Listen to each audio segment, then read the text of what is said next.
بسم اللہ الرحمن الرحیم۔ ایک کافر آدمی تھا، وقبل قول کافر قال شریت اللحم من مسلم۔ ایک کافر آدمی تھا، اس کے پاس گوشت ہے۔ اب کافر تو گوشت ذبح کیا ہوگا، کافر نے وہ تو حلال ہے نہیں ہوگا، تو اب کافر نے کہا کہ میں نے یہ گوشت خریدا ہے، خود ذبح نہیں کیا، مسلمان سے خریدا ہے یا کہا اہل کتاب سے خریدا ہے، تو اس کا قول قبول کیا جائے گا، اس کا قول ہے۔ لیکن اگر کہا کہ مجوسی سے خریدا ہے تو پھر حرام ہوگا، پھر کیا ہوگا؟ فقبل قول کافر، اور قبول کیا جائے گا کافر کا قول، قال جس نے کہا شریت اللحم من مسلم، میں نے گوشت خریدا ہے مسلمان سے یا کتابی سے، فحل، بس وہ کیا ہے؟ حلال ہوگا۔ او مجوسی، یا کہا مجوسی سے خریدا ہے، پھر بھی اس کا قول قبول ہوگا، فحرم، بس کیا ہوگا؟ فإن قول الکافر مقبول فی المعاملات للحاجۃ الیہ، بس بے شک کافر کا قول مقبول ہوتا ہے معاملات میں حاجت پڑنے کی وجہ سے اس کی طرف، اذ المعاملات، کیونکہ معاملات کثیرۃ الوقوع ہیں،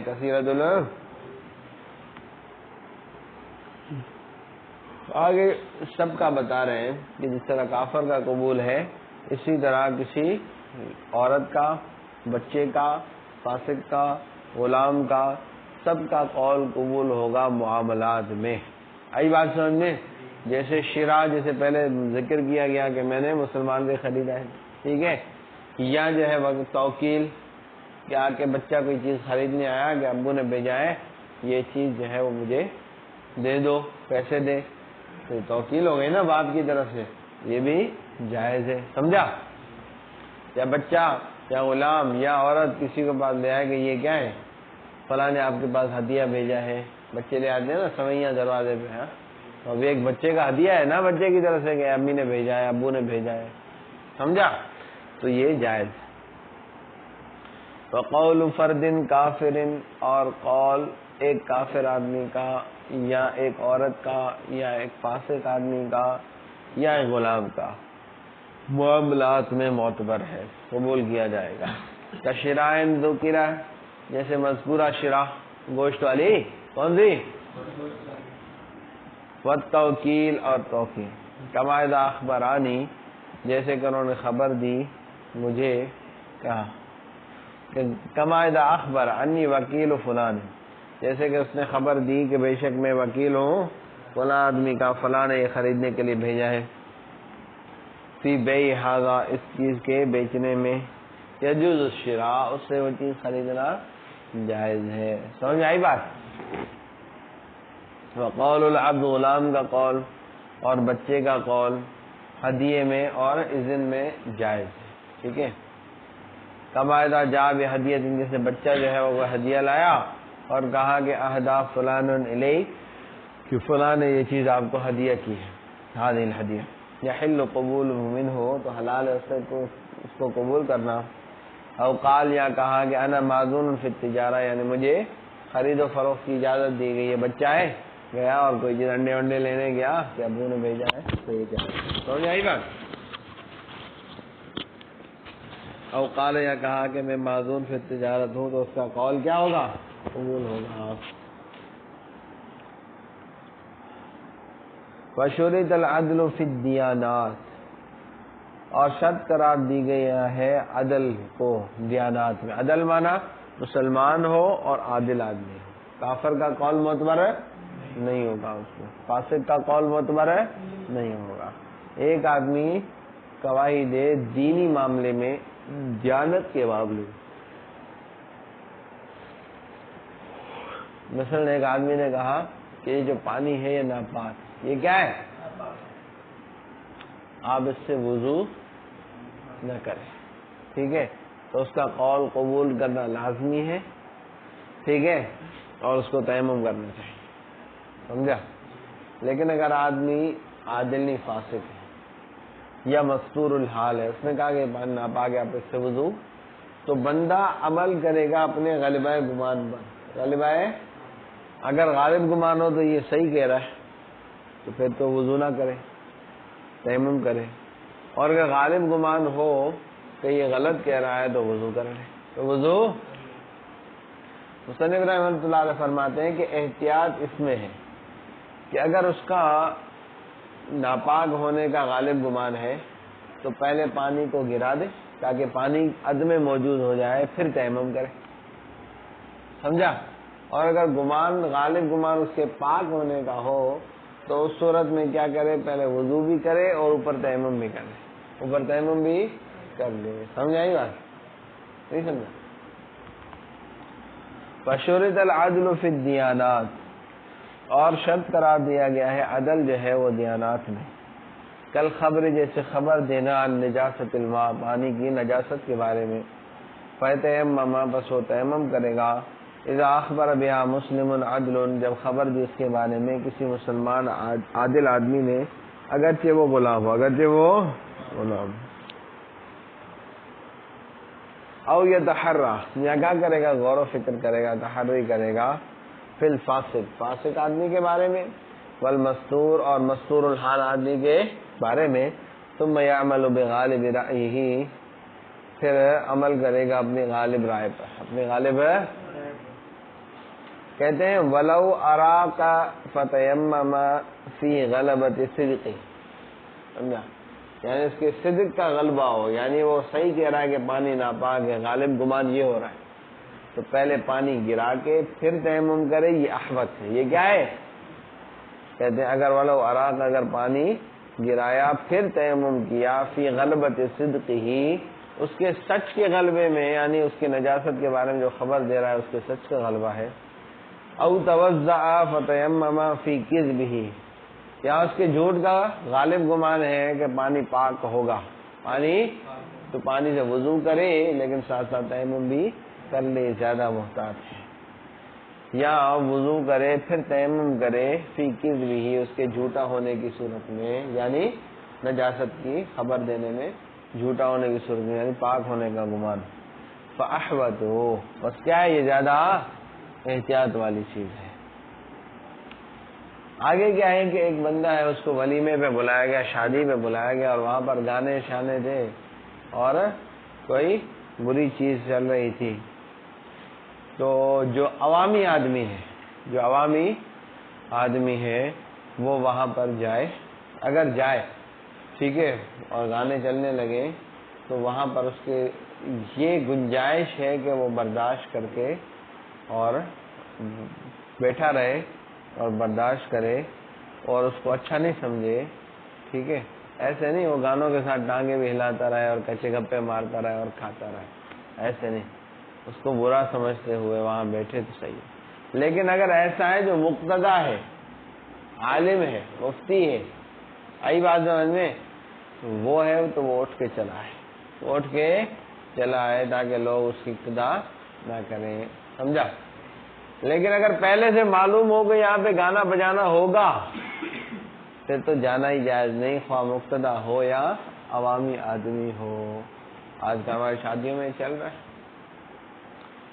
اگر ہم ہمت کرے انسان تو کیا نہیں انسان کے بس میں، یہ ہے کم ہمتی جو بے بسی معلوم ہوتی ہے. اب کیا ہے کہ میں نے یہ رشتہ داروں میں پتہ ہے کہ جس میں گانے ہوں گے میں نہیں جاؤں. تو جو رشتہ دار گانوں کو ترجیح دینے والے بالکل دنیا دار ہیں وہ گانے چلاتے ہیں اور پھر میں نہیں جاتا. وہ برا بھی نہیں مانتے کہ کیوں نہیں آیا، اس کو پتا ہے کہ ہم نے گانے چلائے. میں کہتا ہوں کہ گانے چلانے، اگر آپ کو میرا آنا محبوب ہے گانے بند کرو. آپ چاہتے ہیں نا میں آؤں، گانے بند کرو.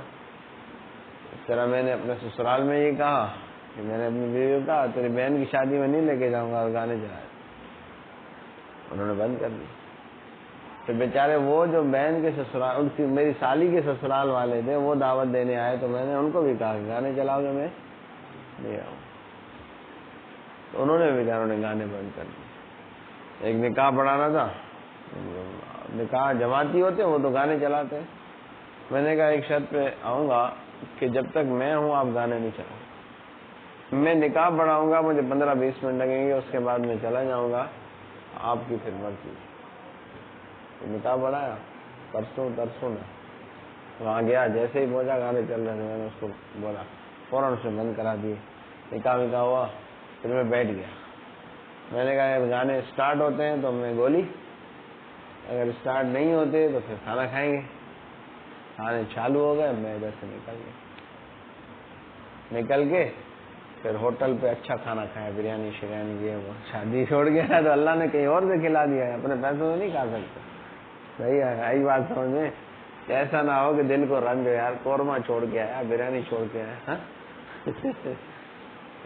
لطیفہ میں شادی تھی, الفجر پہ گیا, وہاں کی بریانی زبردست ہے, وہاں سے بریانی کھائی اور ٹکا مکا کھایا. یہ کیا ان گانوں کی وجہ سے میں اپنی پھوپھی کے بیٹے کی شادی میں نہیں گیا, چاچے کی بیٹی کی شادی میں نہیں گیا, ابھی میرے خالہ کے بیٹے کی بیٹی کی شادی تھی, وہاں پہ بھی نہیں. میں نے کہا بند کرو گے. ان کی شادی میں گیا, انہوں نے خود بند کیے. پھر ولیمہ تھا دولہے والوں کی طرف سے, انہوں نے کہا کہ وہاں میرا اختیار نہیں چلے گا. وہاں میں پہلے گیا ایسے چکر لگانے, دیکھا کہ معاملہ چل رہا ہے, گیا ہی نہیں شادی میں ولیمہ. تو بندہ ہمت کرے گا نا, کئی جگہ پہ یہ عبرت بن جائے گا. کافی لوگ بند کر دیں گے, لیکن اور کافی لوگ جو ہے وہ کیا ہے نہیں کریں گے, تو پھر یہ سمجھیں گے یار یہ ویسے نا مولوی ایسے, وہ تو آ جائے گا, گانے چل رہے ہیں اور ٹانگ ہلاتا ہلاتا کھانا کھائے گا. یہ مانی کے پیچھے آ جاتے ہیں, ان کو بھت چاہیے اور بھت کے پیچھے آ جائیں گے, بھلے پھر کچھ بھی کرتے ہیں. ایسا نہیں, اپنا وقار رکھو, پھر لوگ عزت بھی کریں گے. آئی بات سمجھ میں. جو من لم یکرم نفسہ لم یکرم, جو اپنی عزت خود نہیں کرے گا دوسرے اس کی عزت ہے. بات آ گئی سمجھ میں. تو امام صاحب کہتے ہیں, امام حنیفہ, کہ میں بھی اس معاملے میں مبتلا ہوا, ٹھیک ہے, لیکن میں وہاں خاموش رہا, صبر کیا میں نے, اور ولیمے کی سنت کو نہیں چھوڑا.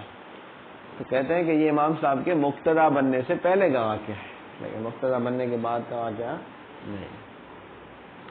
کہتے ہیں وہ مقتدا دعی الی ولیمۃ, ایک مقتدا بلایا گیا ولیمے کی طرف, فوجد ثمہ لعبا او غنان, وہاں پر پایا اس نے کیا فضول چیز, ٹھیک ہے, یا گانا وغیرہ. لا یقدر علی منعہ, اس کو منع کرنے پر قادر نہیں ہے. یخرج البتۃ, وہ لازمی طور پر وہاں سے نکلا ہے, ٹھیک ہے. وغیرہ, اور جو غیر مقتدا ہے, ان یقعد, وہ ان قعد, اگر بیٹھ گیا اور کھایا تو جائز ہے, ٹھیک ہے. ولا یحضر ان علم من قبل, اور حاضر ہی نہ ہو اگر اس کو پہلے سے ہی پتا ہو. وقال ابو حنیفہ, امام حنیفہ فرماتے ہیں, ابتلیت بہذا مرۃ, میں اس میں مبتلا ہوا ایک مرتبہ, صبر, تو میں نے کیا کیا, صبر کیا. وذا, اور یہ قبل ان یقتدی بہ, ان کے مقتدا بننے سے پہلے کا واقعہ ہے. اور ایسا نہیں کہ امام حنیفہ اس کو حرام نہیں سمجھتے, حرام تو سمجھتے ہیں نا, ٹھیک ہے. جب کہتے ہیں کہ میں مبتلا ہوا, تو ابتلا اسی چیز میں ہوتا ہے جو حرام ہو, جو کیا ہو, حرام. کہتے ہیں وَدَلَّ قَوْلُهُ, اور ان کا قول کیا, ابتلا, یہ دلالت کرتا ہے حرمت پر. کس پر, کل الملاہی, تمام ملاہی کے لیے. ان الابتلاء بالمحرم یکون, کیونکہ ابتلا محرم حرام چیز میں ہی ہوتی ہے. سمجھ میں آئی بات. علم جان لے کہ انہ لا یخلو, کہ خالی نہیں, کہ انہ ان علم قبل الحضور, کہ انہ ہناک لہوا, کہ اگر اس کو معلوم ہے حاضر ہونے سے پہلے کہ وہاں پر لہو ہوگا, لا یجوز الحضور, حاضر ہونا جائز ہے, مقتدا ہو یا نہ ہو. وَإِلَّمْ يَعْلَمْ قَبْلَ الْحُضُورِ, اور اگر حاضر ہونے سے پہلے علم نہیں تھا, لیکن حجم بعدہ, لیکن اچانک بعد میں ہو گیا, فَإِنْ كَانَ قَادِرًا عَلَى الْمَنْعِ, پس اگر وہ منع کرنے پر قادر ہے تو یمنع, منع کرے. وَإِلَّمْ يَكُنْ قَادِرًا, اگر قادر نہیں تو فَإِنْ كَانَ الرَّجُلُ مُقْتَدًا, اگر آدمی کیا ہے, مقتدا ہے, اسی کی تشریح ہے, یخرج, نکل آئے, لئلا یقتدی الناس بہ, تاکہ لوگ اس کی اقتدا نہ کریں. فَإِن لَمْ يَكُنْ مُقْتَدًا, اگر مقتدا نہیں, فَإِنْ قَعَدَ پس اگر بیٹھا اور کھایا تو جائز ہے. لأن اجابت الدعوت سنت کیونکہ دعوت کو قبول کرنا ولیمے کی سنت ہے. فلا تترکو بسبب بدعت لہذا بدعت کے سبب اس کو چھوڑے نہیں. صلاۃ الجنازہ جیسے جنازے کی نماز ہے. تحضرها النیاحہ کیا ہے؟ نیاحہ ہے نا کہ اس میں جو ہے وہ نوحہ کرنے والی آ گئی. اب جنازے نماز تو نہیں چھوڑیں گے نا, نوحہ کرنے والی آ گئی تو ہم کیا کریں؟